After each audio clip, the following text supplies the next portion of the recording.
Aralam farm higher secondary സ്കൂളിൽ പരീക്ഷ എഴുതാതെ നിരവധി വിദ്യാർത്ഥികൾ.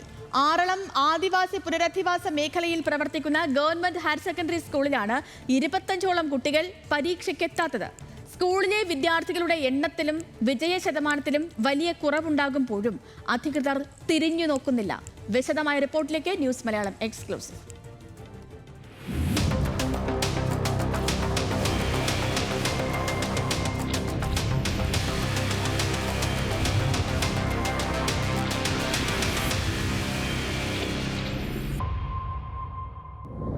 പട്ടികവർഗ വിഭാഗത്തിൽപ്പെട്ട വിദ്യാർത്ഥികളുടെ തുടർ പഠനം ലക്ഷ്യമിട്ട് 2019 ആറളത്ത് +1, +2 ബാച്ചുകൾ അനുവദിച്ചത്. ഹ്യൂമാനിറ്റീസ്, കൊമേഴ്സ് വിഷയങ്ങളിൽ ഓരോ ബാച്ചുകളിലായി ആകെ 130 സീറ്റുകളാണ് അനുവദിച്ചത്. 2019-21 അധ്യയന വർഷം 38% വിജയം. 2021-23 അധ്യയന വർഷത്തിൽ 35%, 2022-24 വർഷം 27% ഇത് കുറഞ്ഞു.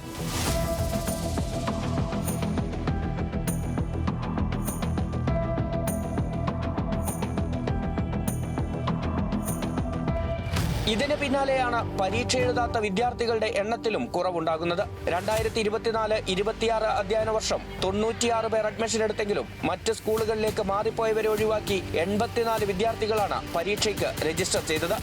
ഇതിൽ 61 പേർ മാത്രമാണ് +1 വിഷയങ്ങളിൽ ഇത്തവണ പരീക്ഷ എഴുതുന്നത്. 23 കുട്ടികൾ പരീക്ഷ എഴുതാൻ എത്തിയില്ല. ഇവരിൽ ഭൂരിഭാഗവും പുനരധിവാസ മേഖലയിൽ നിന്നുള്ളവരാണ്. പക്ഷേ +2-ന് 65 പേർ രജിസ്റ്റർ ചെയ്തതിൽ ഒരാളൊഴികെ എല്ലാവരും പരീക്ഷയ്ക്കെത്തിയെന്ന് അധ്യാപകർക്ക് ആശ്വാസം. അടിസ്ഥാന സൗകര്യത്തിന്റെ കുറവും സ്ഥിരം അധ്യാപകരെ നിയമിക്കാത്തതും കുട്ടികളുടെ കൊഴിഞ്ഞുപോക്കിന് കാരണമായിട്ടുണ്ട്. 7 സീനിയർ അധ്യാപകരും 1 പ്രിൻസിപ്പളും 3 ജൂനിയർ അധ്യാപകരുമടക്കം 11 അധ്യാപകരെ വേണ്ടിയെടുത്ത് പ്രിൻസിപ്പൽ തസ്തിക സൃഷ്ടിച്ചതല്ലാതെ സ്ഥിര അധ്യാപകരെ നിയമിക്കാൻ ഒരു നടപടിയും ഉണ്ടായിട്ടില്ല. ലാബ് സൗകര്യങ്ങളോ കെട്ടിട സൗകര്യങ്ങളോ പൂർത്തിയാക്കിയിട്ടുമില്ല.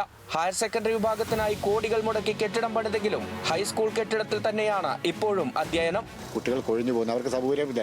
സൗകര്യത്തോടു കൂടിയുള്ള ഒരു കെട്ടിടം ഇപ്പുറത്ത് പണി പൂർത്തീകരിച്ചിട്ടിട്ടും ആ ഭാഗത്തേക്ക് അത് കൈമാറാനോ അതിനകത്ത് ക്ലാസ് ആരംഭിക്കാനോ സാധിക്കുന്നില്ല എന്നുള്ളത് ഒരു യാഥാർത്ഥ്യം. സേവന കാലാവധി അവസാനിച്ചെങ്കിലും വേതനമില്ലാതെ താൽക്കാലിക അധ്യാപകർ വിദ്യാർത്ഥികളെ പരീക്ഷയ്ക്കൊരുക്കാൻ ശ്രമിക്കുന്നുണ്ട്. പക്ഷേ അധികൃതരുടെ ഒരു ശ്രദ്ധയും ഇവരുടെ കാര്യത്തിൽ ഉണ്ടാകുന്നില്ലെന്നാണ് വാസ്തവം. അത് എന്താ വെച്ചാൽ തിരുവനന്തപുരത്ത് കിടക്കുന്ന ചില IAS ഉദ്യോഗസ്ഥന്മാർക്കോ അല്ലെങ്കിൽ ഇതുമായി ബന്ധപ്പെട്ടുകൊണ്ട് ഉദ്യോഗസ്ഥന്മാർക്കോ ഇവിടുത്തെ ഭൂമിശാസ്ത്രപരമായ ഒരു കാര്യങ്ങളും അറിയില്ല. ഇവിടുത്തെ കുട്ടികളെക്കുറിച്ചോ അല്ലെങ്കിൽ ഇവിടുത്തെ ആളുകളെക്കുറിച്ചോ അവരുടെ സ്വഭാവ രീതികളെക്കുറിച്ചോ അവരുടെ പഠന രീതികളെക്കുറിച്ചോ അവരറിയില്ല.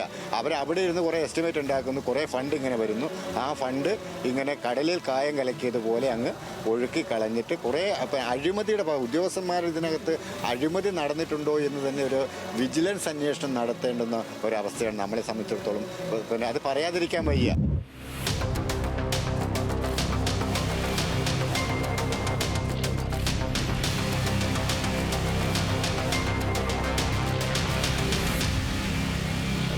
നിഖിൽ അളവൂർ, ന്യൂസ് മലയാളം, കണ്ണൂർ.